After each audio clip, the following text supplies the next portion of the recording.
Good morning dear students. Class DElEd first year. Subject है हमारा शिक्षा के उद्देश्य ज्ञान व पाठ्यचर्या, जो कि आपका पेपर 3 है।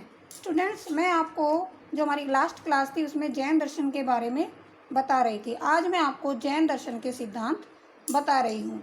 तो जैन दर्शन का पहला सिद्धांत है बहुत तत्ववादी यथार्थवाद। डॉक्टर राधाकृष्णन ने अपने भारतीय दर्शन में जैन दर्शन को बहुत तत्ववादी यथार्थवाद कहा है। दूसरा सिद्धांत है अनीश्वरवाद। जो जैन धर्म है वो ईश्वर की सर्वव्यापकता, सर्वज्ञ, स्वतंत्र जगतकर्ता की सत्ता को स्वीकार नहीं किया जाता था। प्राकृतिक तत्वों के निश्चित नियमों के अनुसार सृष्टि का निर्माण होता था। जीव और अजीव। जैन दर्शन जीव अजीव के सिद्धांत को मानता है। जीव चैतन्य है, अनंत है, पृथ्वी, जल, वायु, वनस्पति, खनिज पदार्थों एवं इंद्रियों से युक्त होता है, जबकि अजीव चैतन्य रहित होते हैं और जड़ होते हैं। अगला है जीवन का लक्ष्य है मोक्ष। जो जैन धर्म की शिक्षा है उसमें जीवन के लक्ष्य है मोक्ष बताया गया है कि बंधन से मुक्त होना ही मोक्ष है। इसके 3 मार्ग होते हैं: सम्यक दर्शन, सम्यक ज्ञान और सम्यक चरित्र। भगवान महावीर की वाणी में ये सब मिलता है।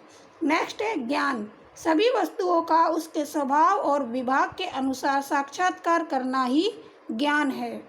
उन्होंने अपनी इंद्रियों पर नियंत्रण करना ही ज्ञान को बताया है। नेक्स्ट है हमारा प्रमाण।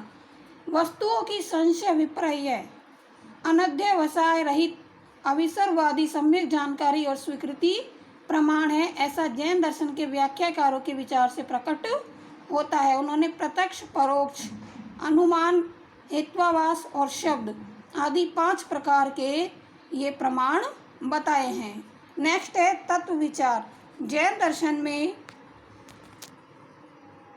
3 तत्व बताए हैं: बंधन तत्व, समर तत्व और निर्जरा तत्व। अगला सिद्धांत है कर्म सिद्धांत। जैन दर्शन की एक विशेषता है कर्म सिद्धांत पर आधारित था, अर्थात उसमें जन्म को न मान करके कर्म के आधार को माना जाता था। नेक्स्ट है नैतिकता का सिद्धांत। जैन दर्शन में नैतिकता और उसके पालन पर भी बल दिया जाता था। इस विचार से सद और असद या पुण्य और पाप भी कहा जा सकता है। इसमें 42 प्रकार के पुण्य बताए गए हैं। इस प्रकार से जैन धर्म में इन सभी सिद्धांतों को बताया गया है। आप इन्हें अच्छे से अध्ययन कीजिएगा। यह आपके रीट की परीक्षा की दृष्टि से और आपके परीक्षा की दृष्टि से बहुत ही महत्वपूर्ण है। धन्यवाद।